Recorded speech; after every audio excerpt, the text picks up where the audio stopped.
Welcome to Lawton Online with your host, Andrew Lawton.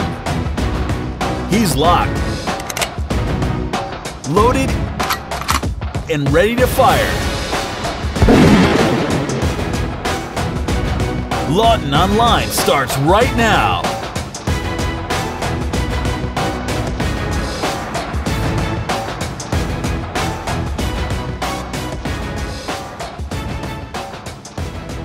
Hello and welcome to you. This is Lawton Online on TheRebel.media. I'm Andrew Lawton. We are going to have a great podcast up ahead today, so I'm so glad you're tuning in. I'm going to be joined I think it's in the third segment of the show, by Michelle Malkin, the great best-selling author, columnist. She's got a new book out we're going to talk to her about, and it's one that is obviously focused on the United States of America, but it has a very Canadian focus to it. Because this is a book that talks about industriousness and entrepreneurialism, things that, as I've talked about on the podcast, as I've talked about on Sun when I used to be on there, when it, existed, are qualities that are almost looked down upon. Now it's more advantageous and more desirable to have a liberal arts degree than it is to go out and build something and create something. And Michelle Malkin has written a book about exactly that, so we'll be talking to her later on in the program. And lots more fun stuff up ahead. But I wanted to kick off talking about this rather absurd ruling by the Supreme Court that came down regarding Abercrombie & Fitch and a woman by the name of Samantha Eloff, a young Muslim woman wearing a hijab who was denied a job at Abercrombie and for the next 7 years has relentlessly tried to sue them and lost and then finally won. Now, I wanted to, before we go into that territory here, talk about the discussion at hand, because I run into this all the time on my radio show. I'll say, a court has ruled this, what do you think? Or the Supreme Court has ruled this, what do you think? And there are invariably responses that come from this, from people saying, what does it matter what we think? The court has decided. And that to me is an attitude and a statement and a sentiment that once meant a lot more than it does now. Back when the courts were more concerned with justice than activism. And this is something that I see here. Admittedly, the Supreme Court in the U.S. does have a fair bit more of a political tone to it than Supreme Court in Canada does. Now, that's not because the body is any different. It's because more people pay attention to the Supreme Court in the U.S. And that's an issue I have with Canada and with Canadians, that we don't pay closer attention to this body, which, frankly, is, I think, one of the things Canadians, especially conservatives, should be looking at in a bit more detail and a bit more regularly. But the reason it's important to have these discussions is because the court can get it wrong. Remember that the Supreme Court has been empowered, yes, to uphold the Constitution, but that doesn't mean that they always are. That doesn't mean that they always do. Now, with that being said, I'll have to give you some background on this case here, because this has been going on since Miss Eloff, now 24, was 17 years old. And she applied for a job at Abercrombie & Fitch. Now, Abercrombie & Fitch, not exactly the kind of place at which I could shop. I don't even think they make things in my size. This is a place that has at the entry of every store a half-naked male model. I know you wish I would do that job. Unfortunately, it's just not what I'm looking for right now in my life, nor, well, probably anyone else who's shopping there. This is a place that revels in superficiality, revels in appearances, revels in basically selling sex. A lot of people have said that the Abercrombie catalogs are nothing short of softcore pornography. And, I actually spent a few moments looking through the catalog before the podcast, and then, that turned into a few hours. And no, I did look at some images from it, and frankly, many of their models are, ironically enough, not even wearing clothes as they try to sell Abercrombie & Fitch clothes, because they're selling a lifestyle. They're selling a lifestyle, and what they are selling is young, hip, attractive. Now, Miss Eloff wanted to be a part of that. And you know what? Abercrombie is very exclusive, not only of its employees, but even of its customers. They have been placed under fire by some people that have said they body shame because they don't sell large sizes, but Abercrombie executives have repeatedly said, we only sell to people that meet our description of what beauty is. Cool. They have the right to do that. I have the right to shop there or not shop there. Maybe if I sew together a couple of their mediums, I could, fit my one leg into something, but until such a time as that happens, I'm just going to assume maybe that store is not for me. And I have to wonder if it was really for Miss Eloff, because she was denied the job because they said her hijab, which she wears as a Muslim woman, violated the company's look policy. The look policy. Now, doesn't that in and of itself sound a little bit odd? Not a dress code, but a look policy. And the reason they have that is because Abercrombie does not hire its sales associates as employees in the sense that everyone else does. They hire them as models. Much like Hooters hires waitresses as models because it gives them a little bit of a leg up in determining their appearance, Abercrombie does the same thing. They want pretty people. They want thin people. And they want people to have a certain sense of style as they work at the store. Now, this is not my cup of tea, but you know what? For Abercrombie, this is what works for them. And it's worked for quite a while. And the company makes billions of dollars a year because of it. And I have to question what the motivation for Miss Eloff to work there in the first place was. And Pamela Geller wrote a great piece at Breitbart.com about this very phenomenon. And she frankly said, why would a devout Muslim want to work at Abercrombie & Fitch? And she said that their catalog would not be allowed in many homes. She said, what devout Muslim girl would want to work for a firm that peddles erotic, sexy clothes and soft porn images? Many parents have rightly judged that it's too racy for their teenage daughters, so what is the pious hijabbed one Samantha Eloff doing, wanting a job like that? Now, Geller alleges it's all a setup.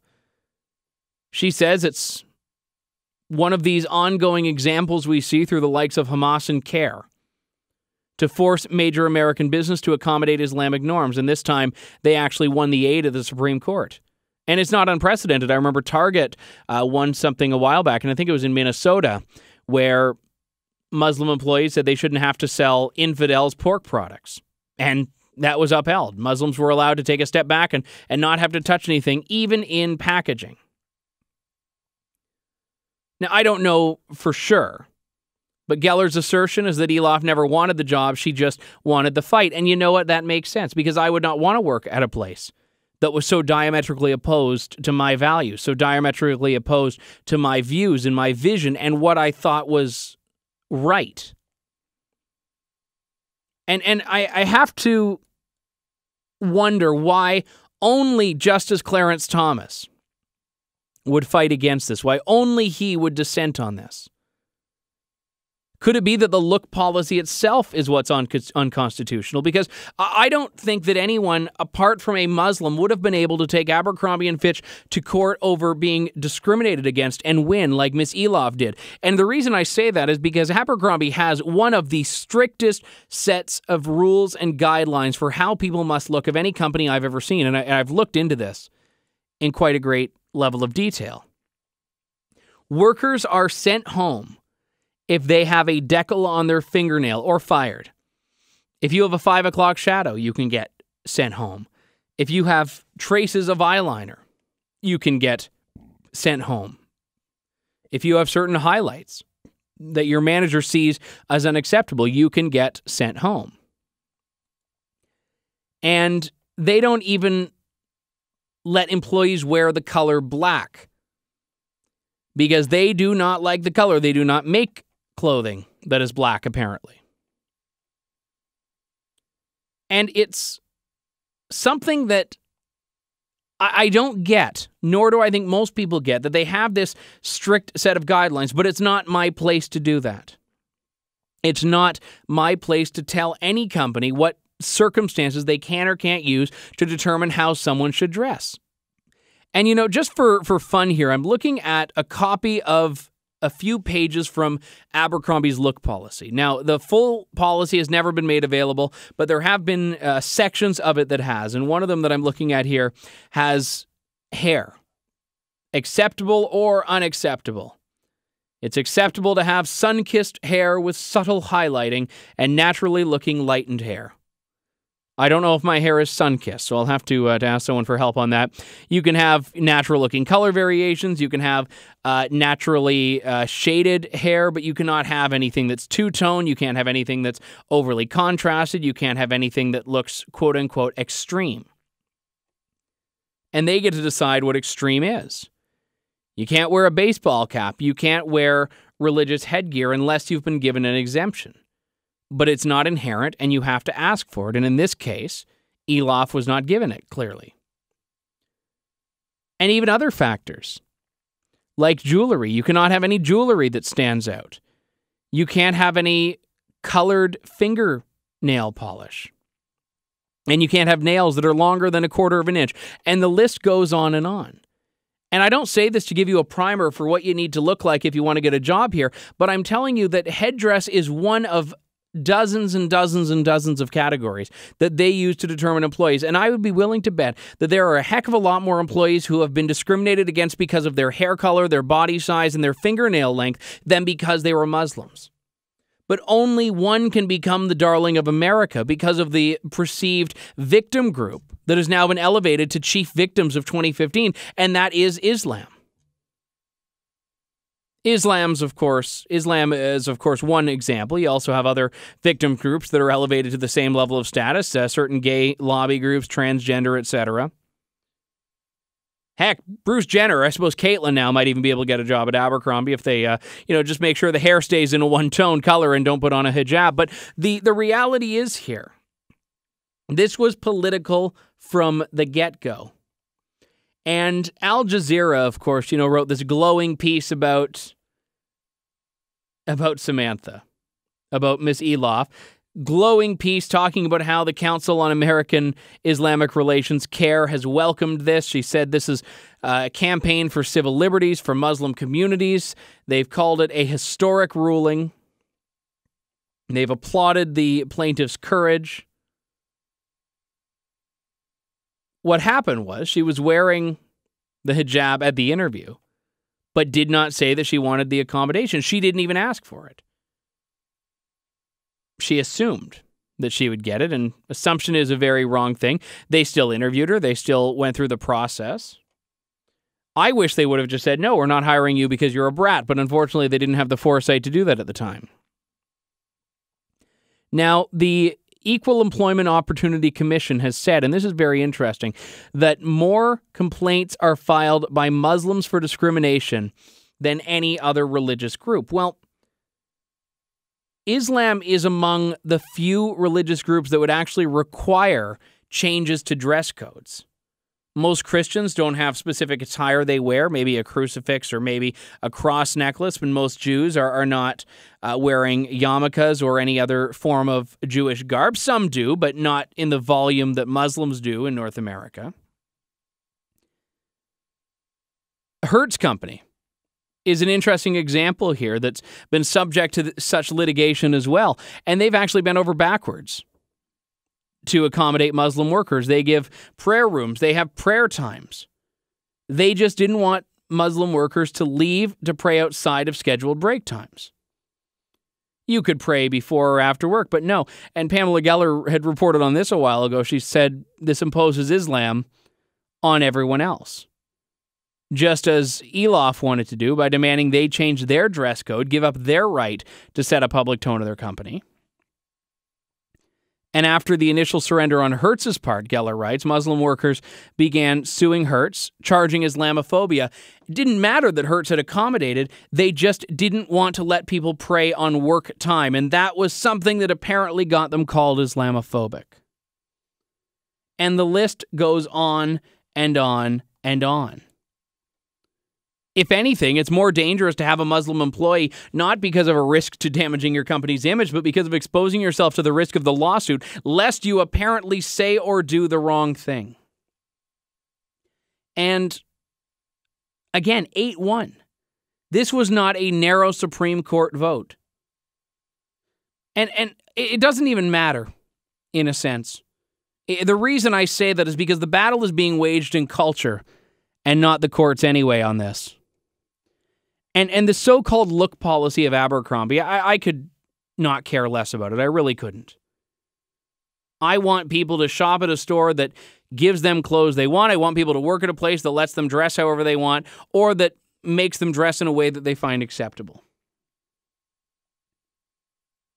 But the court said that you cannot have a forbidden motive of discriminating on the basis of an applicant's religious practices. You know, there was a case a few years ago that I remember very well, and this was when I first started looking into very strict dress codes, and it was actually Disney. It was one of the Disney parks, I can't remember which one, and it was a young woman, again, who wore a hijab, did not wear it in the interview, which I found interesting. Didn't wear it in the interview, but the day she got hired, she showed up to work, she's wearing the hijab. All of a sudden, this is an important part of her religion and something that she cannot remove. And they did not fire her. They said, okay, we'll have to reassign you. She sued them. They were going to reassign her somewhere else. They said, okay, well, you can, be a mascot. You can work in the back. You can't work around customers. And I don't personally care. You know what? If I were shopping at any store and I had an associate with a hijab, it wouldn't bother me. It would be no skin off my back. If I owned a company, I would not blink before hiring someone if they were qualified and the best person of the job, regardless of their religion, regardless of their race. And yeah, even if they wore a hijab, it would not matter. Would I hire someone with a niqab or a burqa who had to serve customers? Absolutely not. Hijab, I don't care about. And you know what? If a company has a problem with that, I don't care either. Muslims can decide they want to protest in the streets. Muslims can decide we do not want to support Abercrombie & Fitch nor buy their products. But I have a feeling that these people who pride themselves on modesty are probably not supporting old A&F anyway. And I've seen pictures of Abercrombie clothes, and I've seen pictures of Samantha Eloff. She doesn't seem like the type of person that even wears those clothes. So it does seem very implausible that she even wanted this job in the first place. It seems more and more likely, the more you look into the case like this, that it had everything to do with exerting force. Perhaps it was by her own initiative. Perhaps she was put up by someone else. It was very quick before an advocacy group jumps to her defense and files the complaint on her behalf and saw it through at every level of government right up and until the Supreme Court argument. You can't really separate that from the case here.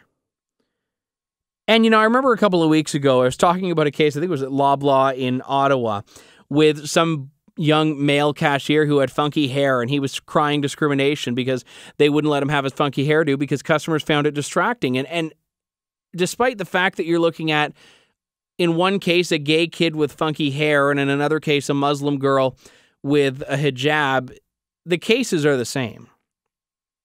The cases are the same in that one group is claiming that they're being victimized because of their identifiable group, their group status, their victim status, when in actuality they're being quote-unquote discriminated against because they're violating company policy. They're being discriminated against as rule breakers, not because they're members of a particular group. And in that respect, these cases are the same.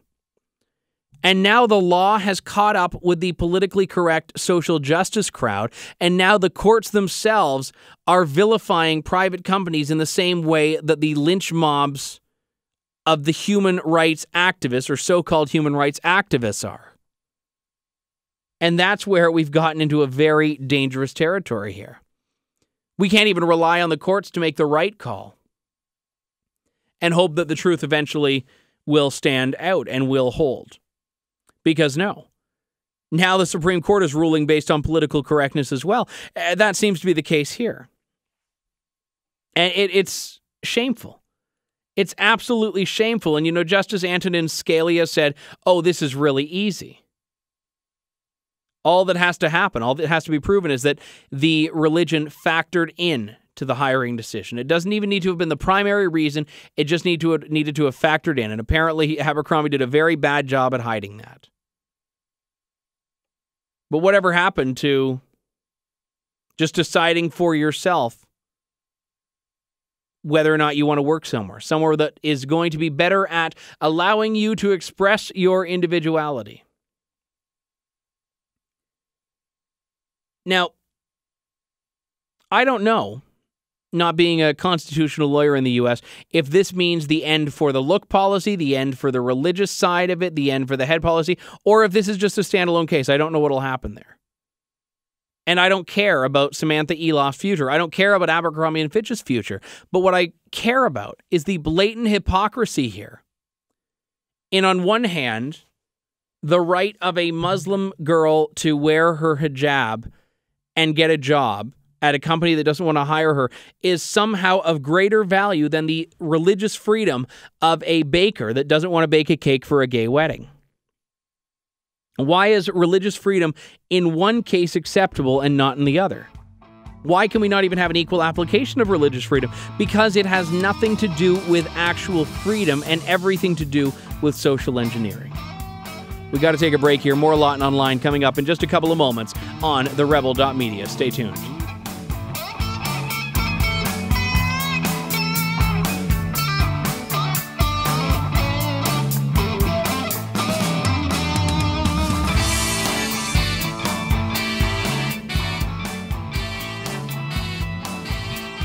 He's irreverent, intelligent, and indefatigable. You're tuned in to Lawton Online with Andrew Lawton.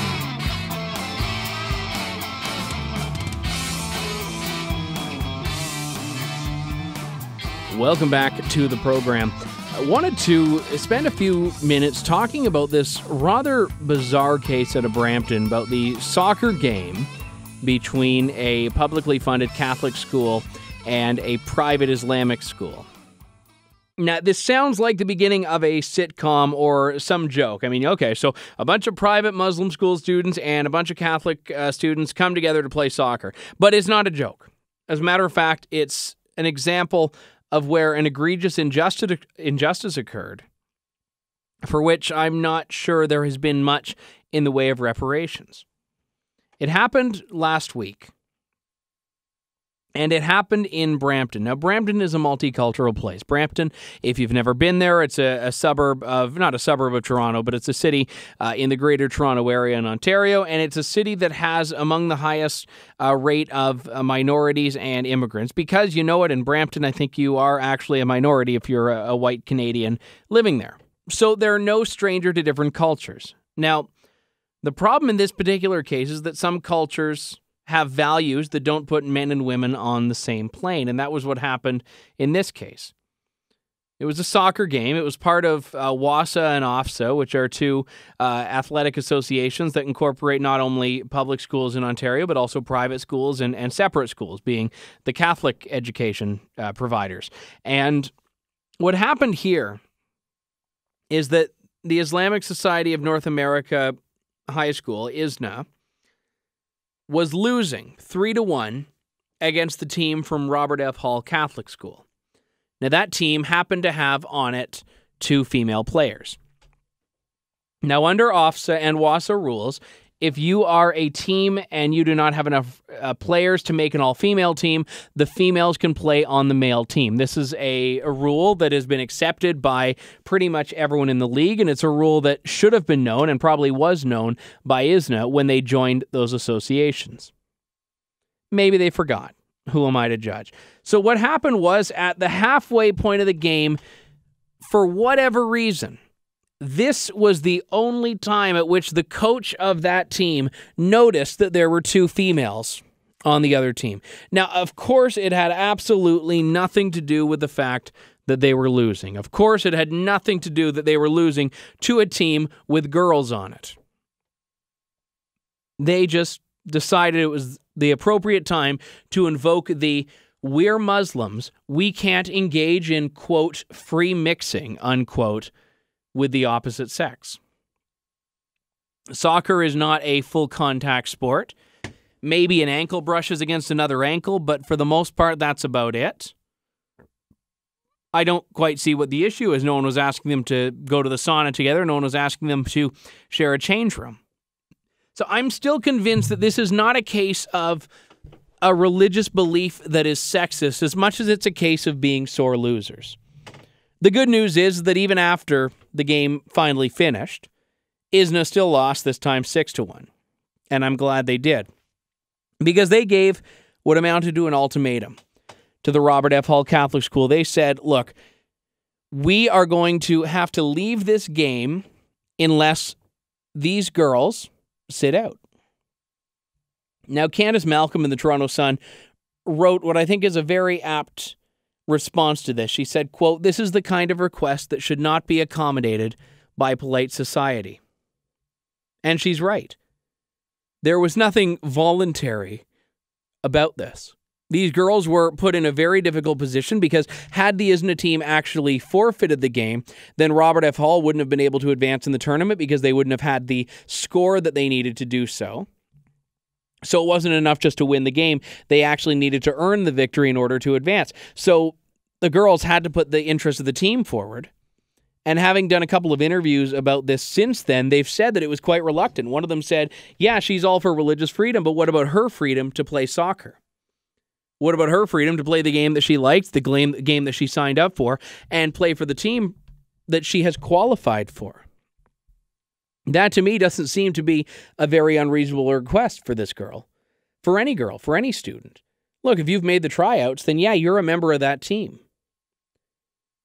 And then we are back to this question. It's very similar to what we were talking about in the last segment with Abercrombie and Fitch, where one group can claim to be a victim. And all of a sudden, that gives them special rights. It gives them special rights over other people, even if it means taking away from the rights of others.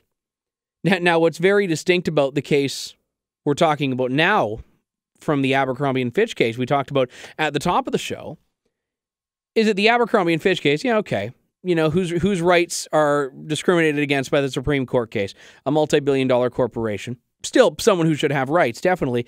In this case, it's two teenage girls. Two teenage girls essentially denied the right to play soccer because someone didn't want to engage in, quote, free mixing, unquote. I'm pretty sure there's a chapter on free mixing in the new sex ed curriculum, by the way. I'm not actually sure what it entails. But to me, it's absolute nonsense. Absolute nonsense. They were put into a very difficult position here, and I don't know the tone of the conversation. I don't know if they were being encouraged by their coach to step aside. I don't know if they were being encouraged by the referee to step aside, or if they volunteered it themselves because they thought that was the best course of action. They thought that was what would have made the most sense. But to me, this does not seem to make sense unless we're talking about, like the Dubai intramurals here. It's an unconscionable violation of their rights, an example of discrimination. Now, I by the way, don't care. If there was a soccer league that was set up and they said, you know what, we're playing by Sharia rules or we're playing by the rules where each sex is playing with itself and no one else, then I'd say that needs to be respected. But that's not the case here. The league rules say that women and men can play together, boys and girls can play together as long as the girls have earned a spot on the team, basically. And what's interesting here is that you now have these conflicting groups. Who wins when you have someone claiming discrimination because they're a Muslim and someone claiming discrimination because they're a woman? In this case, it was the Muslims that won out. What's interesting, though, is that even the National Council of Canadian Muslims has tried to distance itself from this incident. A spokesperson from the NCCM, the executive director, Ihsan Gardi, he said that he agrees that ISNA should have been aware of the rules, should have never put the girls in that position. But interestingly enough, the coach didn't see it that way. ISNA didn't see it that way. So maybe we can just chalk this up to misunderstanding, but I think it runs a little bit deeper than that. Now, they have since apologized. They've since said they regret this. They've tried to say, well, no, we offered to forfeit. Yes, but your offer of forfeiting would have denied the other team the right to actually advance. So the offer wasn't that selfless after all. And the head of that school has said that they, quote, regret, unquote, what happened in the ultimate showdown, not between two soccer teams, but the showdown between religious beliefs and gender equality. And look, this is not an isolated incident. This whole, quote, religious commitment to non-contact with members of the opposite gender who are not family members, unquote, is not only not a widely accepted tenet of Islam. It depends on who you ask. It's something embraced by the very conservative ones, but certainly not all. But it's that there exists in some people not only a belief with which I happen to agree, but respect other people's belief in it, but it's the expectation and imposition of that belief on others that bothers me. I don't care if there is, the Sharia soccer kickoff. I don't care if there is a league where everyone has come together in advance and the team has said, look, we would prefer if you could let your female players sit out. I would still disagree with it, but you know what? At least they would have put it on the table and said in advance, okay, we're sorry, but we actually can't play then. And by doing it this way, they've shown a profound level of ignorance for the rights of other people, as though theirs are the only rights that matter. They're looking for a right to discriminate, not just a right to have their own religion, but a right to violate other people's rights. And I know I mentioned a few moments ago Candace Malcolm's column in The Sun. Her headline, I think, speaks to exactly this phenomenon. She says, "Stop tolerating intolerance." And this is the problem here, is that you have so many people who believe in the freedom to suppress other people's freedoms and somehow think that qualifies as tolerance, that qualifies as equality, that qualifies as something to which Canadians should ascribe to be. Not in a lifetime. And that's being a pushover to radicalism. And I'm not talking about Islam, I'm talking about any belief system that thrives and only thrives in the absence of other people's freedoms. That is radicalism. In this case, it's an example of an Islamic school, yes, but you see it in other areas as well. You see it in the now quintessential case of the baker that doesn't want to bake the gay wedding cake for a same-sex couple. And I can say that without even referencing a specific case now, because there are so many that are represented under that banner now. It doesn't matter. No one actually wants religious freedom for the baker. No one wants religious freedom for anyone. People only want freedom as long as it is convenient for the pre-existing agenda. This is what the left thrives in. And I find it to be a tad concerning. I mean, I find the actual phenomenon itself to be very concerning, but a tad concerning how many people are prepared to give them a pass for this. How many people are prepared to say, you know what, we maybe need to, just be nicer and more tolerant. No, screw that. Those who do not like freedom, those who object to freedom, either directly or indirectly, explicitly or implicitly, do not deserve to be tolerated. These people do not deserve to be listened to. They do not deserve to be given anything but the back of your head as you walk away from them, because they have not earned your attention, let alone your participation in whatever it is they're trying to create. And here's the thing. Some people have said in defense of the two girls from Robert F. Hall School, well, they voluntarily chose to sit out. Hang on. How voluntary is it? How voluntary is it if they did it, A, because the structure of the tournament was such that they had to, or B, because they felt they had no choice? Yes, it may have been voluntary by the definition of the word voluntary, and that no one from ISNA tied them up to a bench and said, sit there, you're not moving. I mean, they aren't exactly the Giango Messi team here. But no, we're talking about a case where instead they did it because they felt they had to. It's what Pamela Geller has called a self-imposed Sharia. This fear of offending, of being seen as Islamophobic, as being seen as racist. You know exactly what it is to which I'm referring here. And it's that self-imposed sense of fear and apprehension about challenging this issue that I think is so concerning in this day and age. It's that people are now terrified of what happens if I fight against this. And what's interesting is that I have not seen anyone, certainly not anyone whose opinion matters to me, that has said that ISNA should not have the right to promote its own values, even if that is gender segregation. And you know what? I believe they have that right. I believe that a private school, a private Christian school, a private Islamic school, a private Jewish school, whatever the case may be, can teach its own theology. And I believe if they want to separate men and women from class, go wild. If they want to separate men and women from sitting together in mosque, go wild. If they want to do that as part of their private operation, I say absolutely. But don't expect other people to change the way they operate because of your values. And that goes as Christian schools as well. You know, I've said this all the time. I believe that any private Christian school should be able to teach whatever values it wants, but I don't believe they have the right to necessarily impose those values on the public system. Doesn't mean I don't agree with the values. I do, as a Christian, agree with most conventionally Christian values. But that doesn't mean I believe they should be imposed on other people. And this is where you have, I think, a fundamental breaking point here. And this is what Malcolm writes, quote, "We should be wary, however, when teachings are incompatible with the foundations of a free and equal society."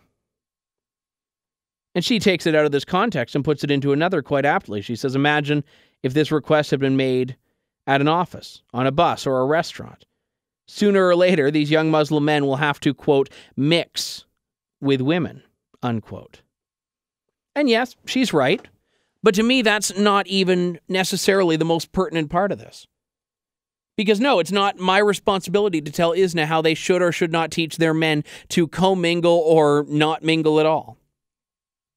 It's my right as a Canadian, my duty as a Canadian, to ensure that people follow the laws, obey the laws, and integrate into Canadian society however they see fit. Well, the problem is that however they see fit used to be one thing and now means another. Integration used to mean that I actually will intermingle with all Canadians, with men, with women, blacks, whites, gays, straights, etc. It doesn't mean I'll agree with everyone. That doesn't mean I'll like everyone. That doesn't mean I will understand everyone's lifestyle. But I will do this because I'm a Canadian and I'm a tolerant, loving, free-thinking individual. Yeah, that doesn't really seem to be the case anymore, does it? Open-mindedness, so open until the brains fall out. Tolerant, well, only when you agree with me. And free thinking, well, I don't think about freedom, but I can think about other things freely.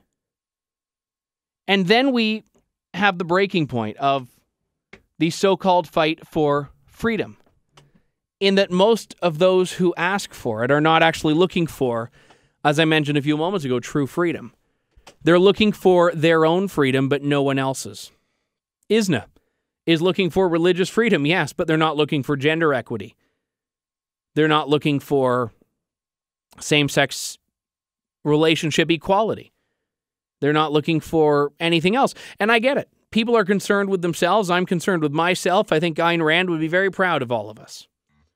Rand, who wrote about the virtue of selfishness, would, I'm sure, just love the idea of people looking out for their own needs.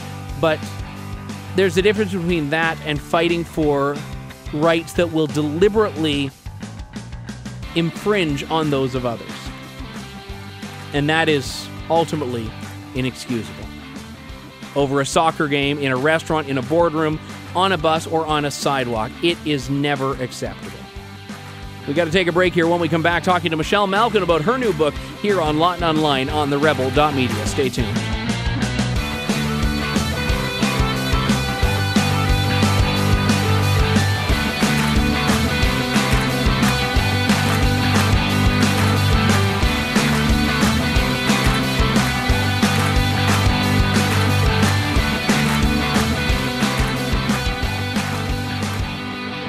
You're listening to Lawton Online with your host, Andrew Lawton, exclusively on TheRebel.media.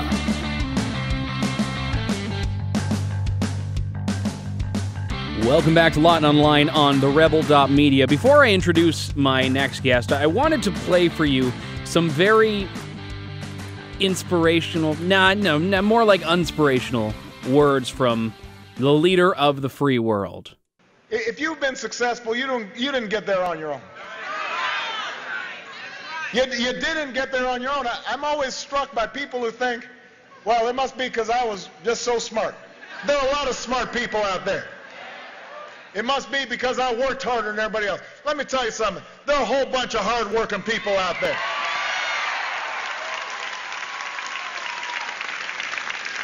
If you were successful, somebody along the line gave you some help. There was a great teacher somewhere in your life. Somebody helped to create this unbelievable American system that we had that allowed you to thrive. Somebody invested in roads and bridges. If you got a business, you didn't build that. Somebody else made that happen. Well, there you heard it. If you've got a business, you didn't build that. And that wasn't a gaffe. That was something that he genuinely believes. And I think a lot of people on the left do as well. And it's also been the launching point for a new book by a best-selling author, Michelle Malkin, who joins me on the line now. Michelle, it's great to talk to you again. Welcome to the show. Hey, thanks for having me, Andrew. So why, first off, did you decide to take that line, which was uttered a few years ago, and really turn this into a book that really goes through America's history? Well, it was a soundbite that I didn't think deserved to be let go of. You might say that I clung to it and used it as inspiration for doing something that I think that free market conservatives need to do much more of. And this book was very different than anything that I have done before, book-wise, in terms of being not just a political rant, but also serving as a tool to educate the next generation. I really wrote this for my kids. I've got a 14-year-old and an 11-year-old.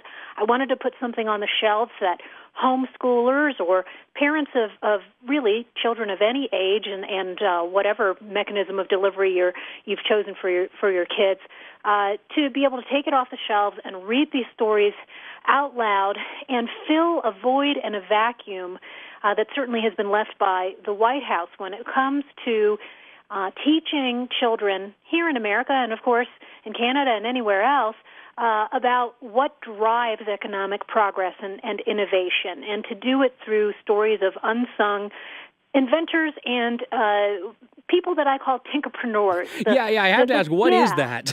Yeah, well, I really wanted to distinguish between the so-called great inventors, the ones that at least you know their names of because you did one lesson on it in grade school. The Thomas Edisons and the Cyrus McCormicks of the world, and everybody knows those most famous names. But I wanted to focus on the tinkerers who worked, quite literally in their garages to come up with products that we often take for granted. The miracle of the mundane, and this is why I pick things like the flashlight, the Maglite flashlight, or the bottle cap, or even root beer and glass bottles.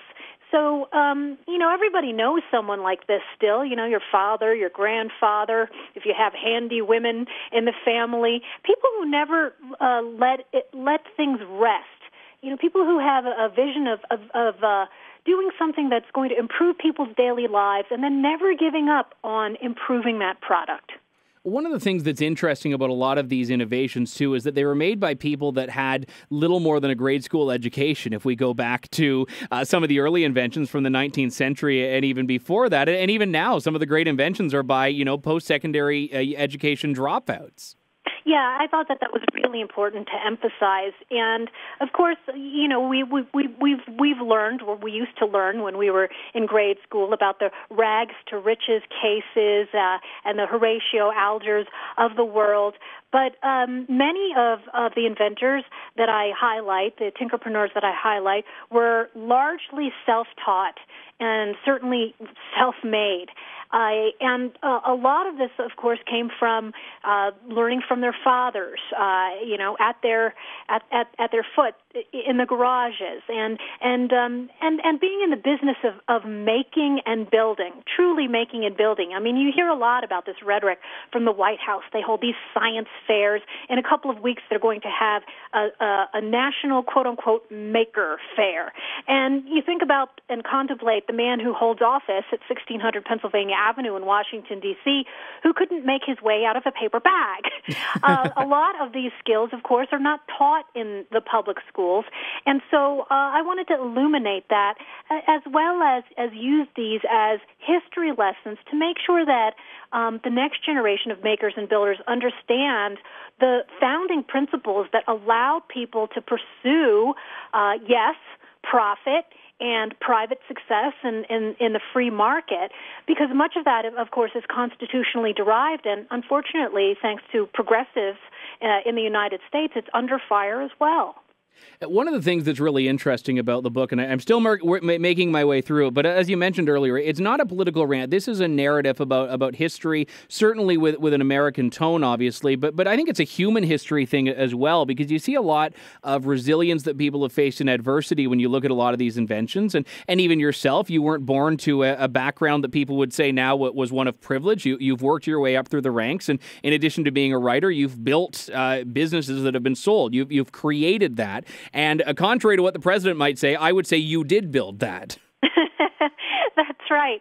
You know, it's not this notion of you didn't build that. It's not something that was just sort of left over from the 2012 campaign and has died on the vine. In fact, it is a living, breathing, thriving progressive agenda that Obama speaks to almost on a weekly basis. And I made reference in a piece that I published over the weekend at USA Today to this idea that Obama spoke to at Georgetown University at a poverty summit a couple of weeks ago, where he said that the financial successes in America, the high achievers, and in particular he was talking about hedge fund managers, but he might as well have been talking about any capitalist who's been successful, he said, was a result of them being, quote unquote, society's lottery winners. And I find this to be one of the most offensive anti-American sentiments that the President of the United States could speak in public, because the idea that any individual's financial achievement, economic success, and prosperity is the result of some sort of random Powerball drawing, it goes against the grain of everything that this country was founded on. And it's not just about the sort of quintessential hard work ethic that de Tocqueville wrote about when he visited America in the 19th century. It's the idea, as you were referencing, of social mobility, that any one of us could come here if we were committed to the founding principles, rule of law, entrepreneurship, and make something of ourselves, and that we weren't always relegated to some permanent subclass. And of course, being in that permanent subclass is exactly what benefits progressivism, and yet they masquerade as the people who have the most compassion and who want to help people at the bottom rungs of the ladder the most.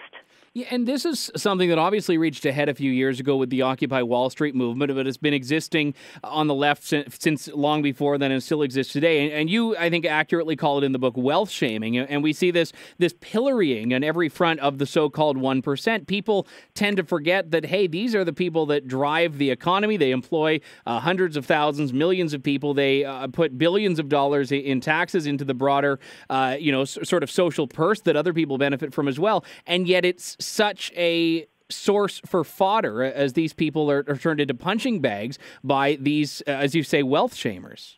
Yes, the Occupy Wall Street movement was definitely, the most visible paroxysm of hatred and wealth shaming, as I call it, that we've seen in a number of years. And it's remarkable. I talk in the introduction of the book about somebody who is not exactly on my side of the political aisle, a venture capitalist named Tom Perkins in San Francisco, most famous for investing in a lot of the early companies that were the foundation for the biopharmaceutical, biosciences industry in America, Genentech, for example. And his venture capitalism firm, Kleiner Perkins, was responsible for not only creating hundreds and hundreds of thousands of jobs and wealth, but also saving countless lives, not only in the U.S., but around the world. And he felt so compelled to speak out in the midst of the Occupy Wall Street protests in the Bay Area, where, of course, they were tossing Molotov cocktails at every private business in Oakland and San Francisco, and he likened it to Kristallnacht. And I understand that that's a rather inflammatory analogy, I mean, literally inflammatory, but absolutely apt. And he had so much contempt heaped on him for speaking out about this demonization of the 1%. He took to task his friend Barack Obama and his friend Al Gore, and really gave, I thought, a very necessary, full-throated defense of the people the people who are the private investors in progress and innovation. You know, we always hear about Obama talking about investment this and investment that. What do these people do? They don't make money. They take people's money and redistribute it and spend it very poorly. Yeah, it's going back to the famous comment from the first election when Barack Obama told an entrepreneur now known as Joe the Plumber that you got to take the wealth and spread it around and it's good for everybody. And again, this is not a gaffe. This is not an off-the-cuff remark. Well, I mean, it is an off-the-cuff remark, but it's not something that is not emulated in the policies from that very same president now years later. Yeah, and I just want to clarify, too, that, of course, when I refute this idea of you didn't build that, it's the poisonous collectivism that drove his comments that I'm getting after. I'm certainly not denying, and neither would any of the tinkerpreneurs that I highlight, that they had help, quote-unquote, along the way. But ultimately, every individual who has introduced a product, good, or service into the world that people want and need is responsible for the fruit of their labor and the fruit of their minds.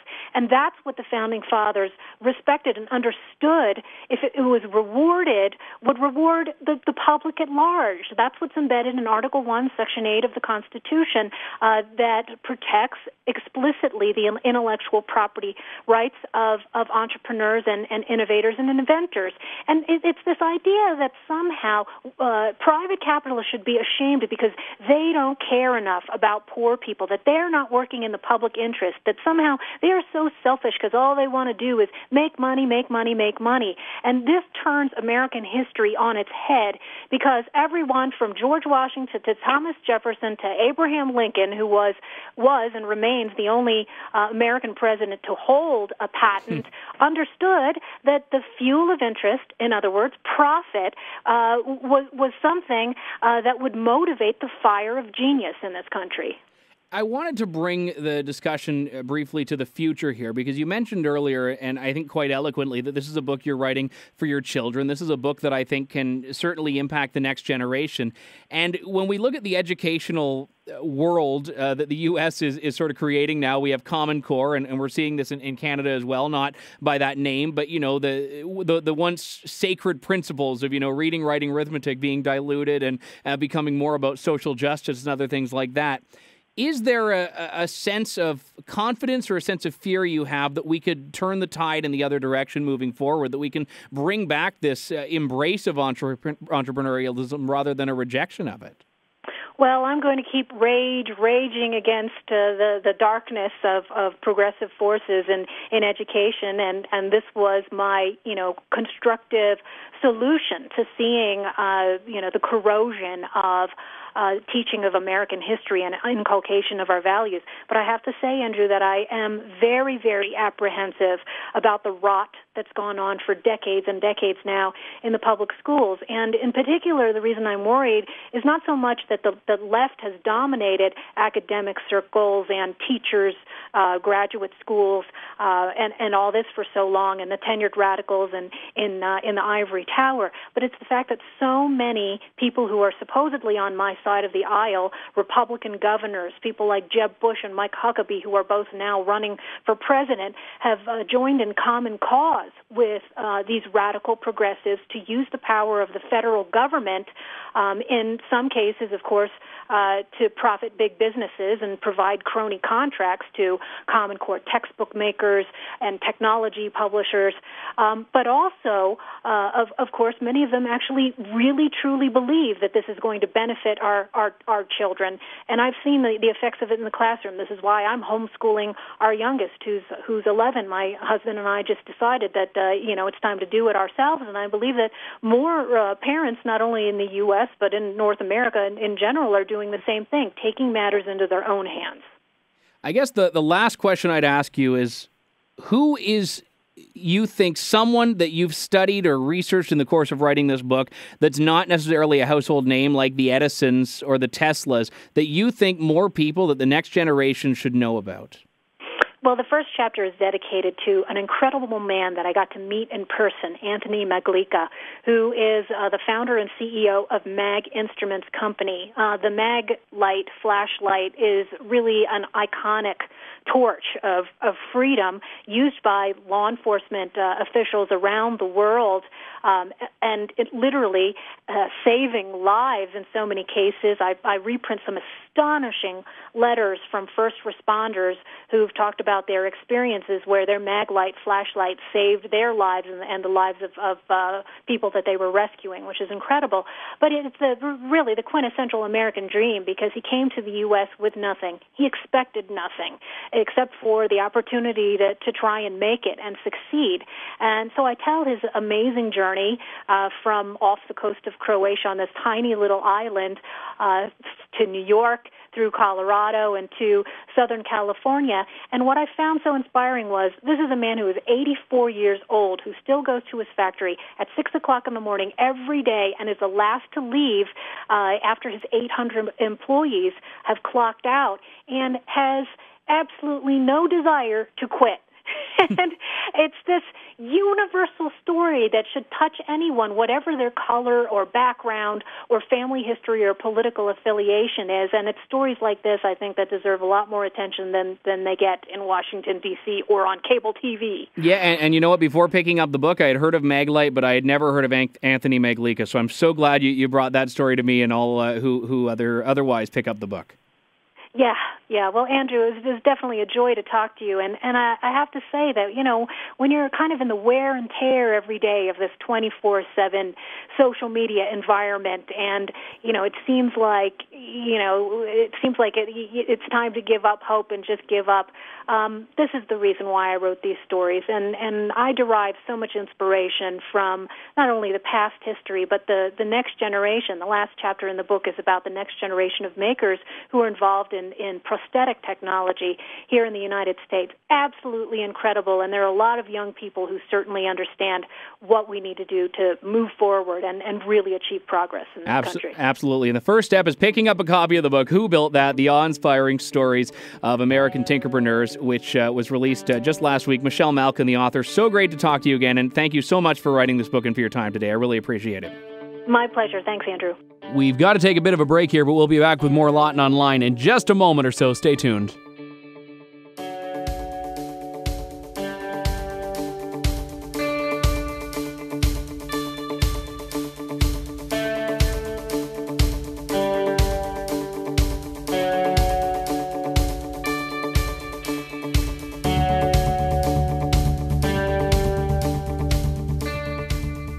He's unapologetic, unwavering, and unafraid to take on the left's sacred cows. He's Andrew Lawton, and you're listening to Lawton Online on TheRebel.media.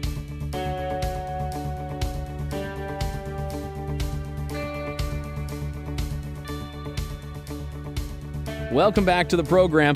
We had a great chat a few moments ago with Michelle Malkin, and I actually wanted to play for you a bit of my chat with Dr. John Robson, a fellow rebel, and more importantly, as you may know him as a former Sun commentator and contributor, the professor himself, because Dr. Robson and I touched base actually on my radio show the other day, and we were talking about one of the big mechanisms that government uses to control people, and that is the food that you eat, the food that I eat. And the tool through which they do this is known as the Canada Food Guide, and it's actually under review now. And, the beloved treat that is the traditional glass of orange juice is potentially on the chopping block. And look, I'm not at all saying orange juice is healthy. Unfortunately, I was raised believing it was, and now I know it to be basically just as bad for you as a glass of pop. But it's my decision to do that. Joining me on the line is Dr. John Robson. John, it's good to talk to you again, sir. Good to be here. So the rumor that's coming down the mill, and we've been hearing about this for the last couple of weeks now, is that the government is looking at revamping the Canada Food Guide a little bit. And one of the changes that has been made public about this is perhaps a farewell to good old-fashioned orange juice. Now, you had a piece in the National Post that was really commenting not even on orange juice specifically, but also on the broader implications of the Canada Food Guide. And I have to ask you first, are you pro-juice or anti-juice? Well, I am pro-juice. I take the point that, like everything else, it's gotten weirdly sweeter or fatter or just generally stranger lately. I mean, remember grapefruit? When grapefruit first appeared in the 1970s, it was sort of this penance. You have been bad, you have eaten too much, and you will now consume this horrendously sour thing that looks like an orange until you taste it. But today, grapefruit's a big pink candy sphere. The food has changed. But the point is, you could tell that by eating it, and you're meant to pay attention to what you eat and make decisions about your food. Why does the government have an opinion about what I'm eating? Why is the government nagging me, oh, don't eat this, eat that? And why, when the government has been wrong consistently about what I should eat over roughly the last 70 years, does it insist that it's going to get it right this time? You look at the Canada Food Guide over there, it keeps changing. Tell you, eat carbs, stuff in your face. What are you doing eating all those carbs? And yet, this time for sure. And it's not the business of the state. The state is the coercive arm of society. It uses force to suppress illegitimate force and fraud. It doesn't use it to make us better people. It cannot make me healthier, wealthier, or wiser. And when it tries, it pushes me around, gives me bad advice, makes me do stupid stuff. There was an article actually in the National Post 8 years ago now. One of their writers, and not a small man, tried eating what the Canada Food Guide said and found that he was gaining weight. So they were actually making us fat. And now they say, oh, well, the guide's not meant to cure obesity. It's meant to prevent it. But if it worked at all, we wouldn't need to cure obesity because it would have prevented it. It's just crazy. But why is the government, why is big dietitian leaning into my kitchen and saying, you eat this, oh, what are you doing with that on your plate? I guess the issue that I have is that you look around and you look at people and we realize there is, in fact, an obesity issue. It's growing in children. It's growing in adults. And I am a big guy, so I'm not, claiming that there is a level of that doesn't come from people's own responsibility. However, I think that, as you mentioned, the burden ultimately falls on people as individuals. So in your eyes, is there a role for government, even in an educational capacity, not an enforcement capacity? I don't believe the government should be, putting fat taxes on things or putting calorie counts on menus like they're doing in Ontario. But what's the problem in just having a guide so that people who are interested can look at it and say, okay, this helps me, if it were accurate? Well, the thing is, there's nothing wrong with having a guide, but there's something wrong with having it come from government. Again, government is force, and any proposal to solve a problem by government is a proposal to solve it by force. And the idea that you can solve obesity by force, other than, say, the way Stalin solved it in the Ukraine, it's just ludicrous. It's a confusion of categories. We need to take control of what we eat. I'm a big fan of Michael Pollan, the omnivore's dilemma. And he says, eat food, not too much, mostly plants. And when he says eat food, he has rules like don't eat anything your grandmother wouldn't recognize. Don't eat anything whose ingredients your third grader could not pronounce. And if you take that rule seriously and you start trying to cook, in the United States, like 20% of meals are eaten in the car. And they are, and Poland takes this apart. I really recommend the Omnivore's Dilemma. What goes into a fast food hamburger is modified corn that's been through a laboratory from which Dr. Frankenfurter would have fled in horror. Don't eat that stuff. But this is something we need to do, cooking. Poland thinks it's very important to cook and eat together. But we need to do that. We can't ask the government to make us eat with our families. We can't ask the government to make us stop microwaving the products of chemical plants and start cutting things up and smelling them and enjoying the experience, the goodness of nature, as we work together to make a meal we're going to share. And the more we lean on government, the less we do it. So it's harmful to think the government can do it for us. We need to take back our food. And it's true because the companies, Poland is quite clear about this. They want to sell you value-added food. There's a joke that you can make money in food as long as you're not the one actually producing it. That farmers are having a very hard time making ends meet, but then the companies will, and I'm not against free enterprise, but customers have to exercise discretion. They will take a handful of corn and turn it into a cereal they sell for 8 times as much that you shouldn't be eating, except occasionally as a treat. And, we've got to stop eating the junk food, but we've got to stop it, not just for the sake of our bodies, but for the sake of our souls, because we did it. And that's the critical point. Free lunches aren't nourishing, not just if they're food, but in a much broader sense. If you eat a better diet because the government has snatched away everything unhealthy, you may, in the short run, have a healthier body, but you will not be a healthier person. You will not be a responsible moral agent.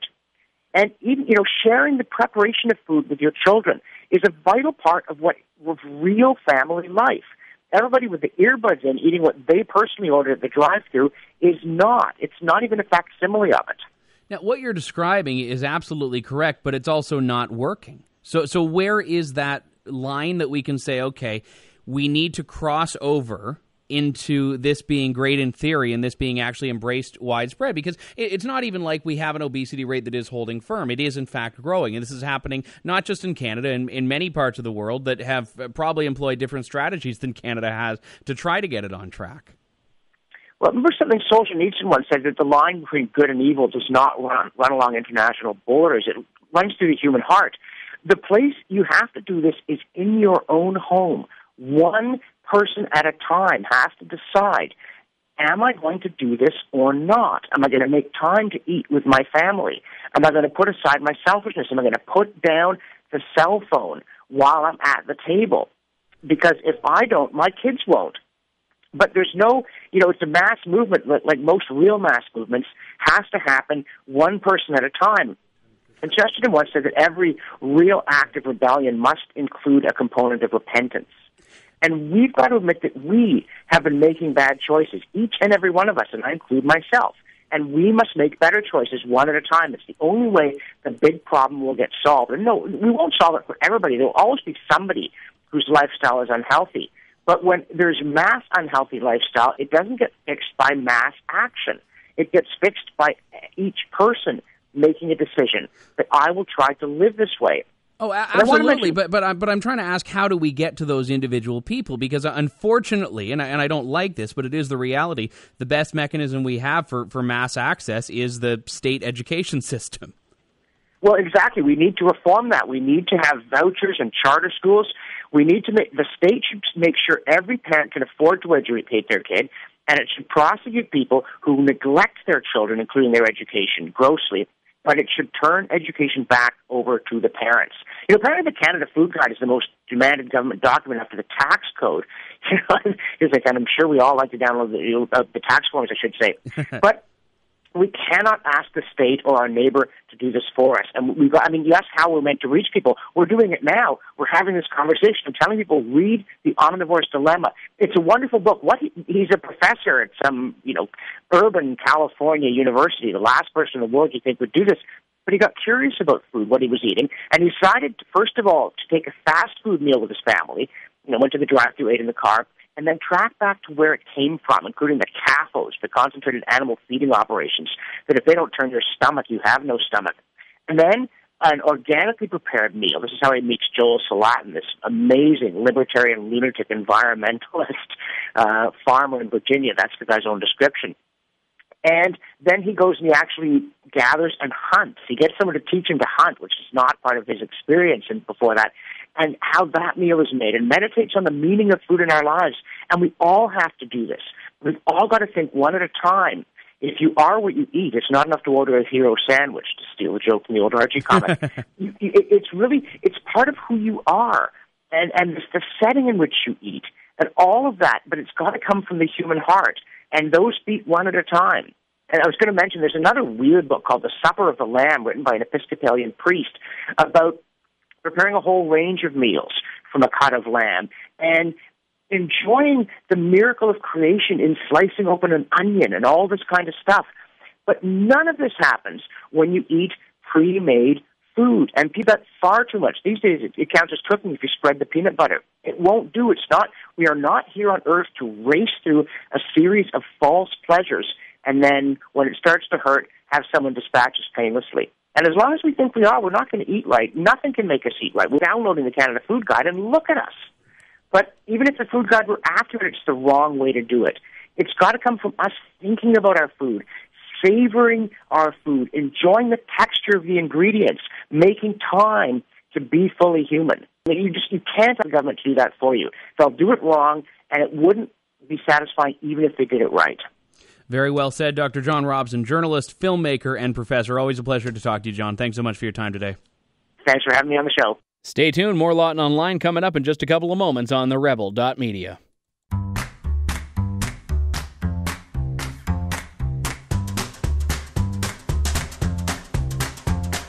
It's time for It Must Be a Liberal, only on Lawton Online. Scouring every corner of the globe for stories so outrageous, there must be a liberal involved.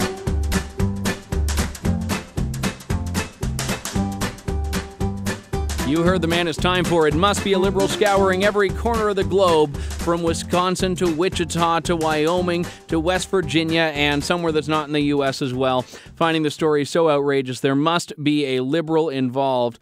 And today we go no further than the United Kingdom, where Spain, where a woman from the United Kingdom by the name of Melissa Hart, not Melissa Joan Hart, the Buffy the Vampire Slayer actress. No, that was Sarah Michelle Gellar anyway. No, not the Sabrina the Teenage Witch actress. There we go.